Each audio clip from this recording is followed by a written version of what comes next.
Hey, small group leaders. By now, hopefully, I'm pretty confident that all of you have heard the announcement about our church's plans moving forward under phase one, the stay at home order that was lifted by our governor this week, and what our church's response is.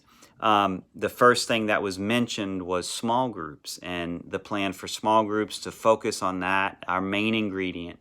And so that's why I wanted to send out this message. I was trying to figure out whether to do a bunch of Zoom calls and calling everybody, and I want to do that, but I wanted to get this information to you as quickly as possible. So here's the deal.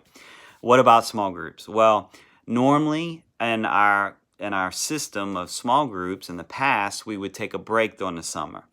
Well, now more than ever, we need our small groups to continue. So we're asking all of you small group leaders to continue to keep having your small group throughout the summer. Now, obviously, that's up to you and your availability, but we're just asking you if you would consider doing that right now for the next couple of months at least.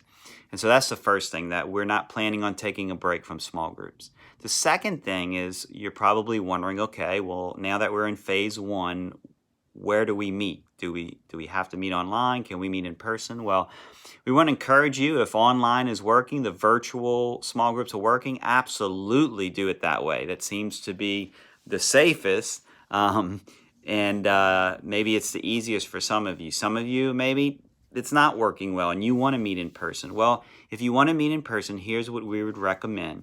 First and foremost, please do not meet in homes, at this time at least. We do not want to encourage people coming in each other's homes, and with all of the uncertainties there, it's just not advisable right now. Maybe a coffee shop or a place or restaurant or something like that that's open to the public and allowing small groups of people to meet would be a better option, because they have to follow CDC guidelines and things like that. We'd encourage you to to ask your group to wear a mask when going out in public, and we want you to model that as a leader. The other option is to meet at the church. Now, this is a little tricky because depending on the night, you'd need to find someone to unlock the facility. You need to make sure the area you're using is clean before and after you meet. And so there's a little bit more to it, having it at the church. It's not impossible, but we'd have to make sure those areas are cleaned very well before and after you meet. So those are the options, is to continue doing virtual or meet in person at Starbucks or a coffee shop somewhere that's open, that allows it, and then the possibility of maybe at the church as well. And I would have to work with each one of you on that to see if that can work out. The main thing is there shouldn't be more than 10 people in your group meeting together. I don't think any of our small groups have 10 people, maybe a couple.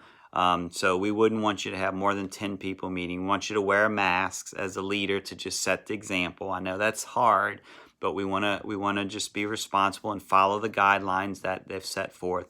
We want to encourage people that are 65 and older to not go out.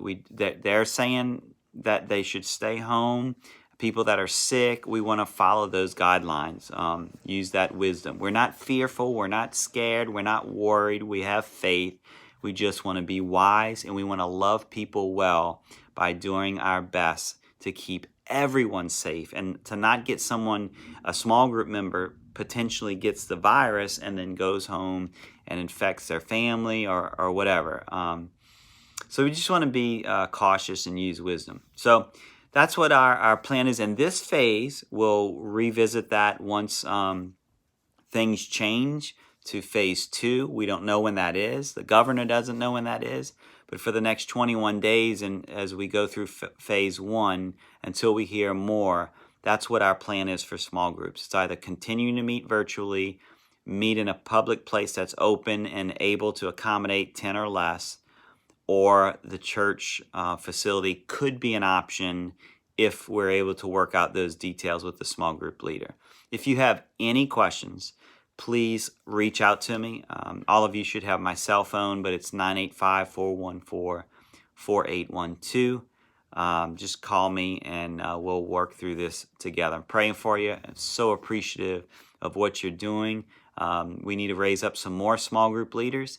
And there's a small process, of course, watching the videos, but there's a small interview process that we want to go through to make sure we're on the same page. And so if you have some leaders, or if you're watching this and you want to lead a small group, just get with me and we'll make it happen. All right, God bless. Love you guys.